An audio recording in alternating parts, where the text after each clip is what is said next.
धान क्रय केन्द्र उद्घाटित।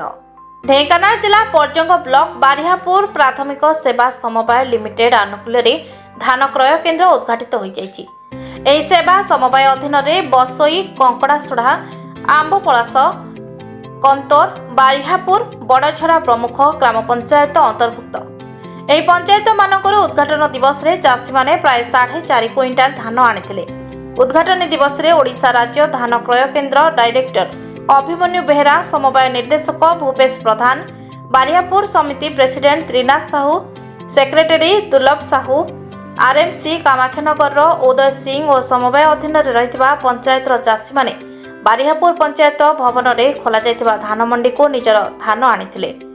धान क्रयस्थल में समवायर समस्त कर्मचारी और चाषी उपस्थित रही प्रथमे ओजन मेसिन और अन्य यांत्रिक गुड़िक पूजा अर्चना करथिले।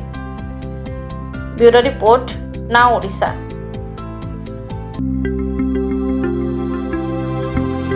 लेटेस्ट न्यूज अपडेट पाई www.nowodisha.com को लॉगिन करंतु।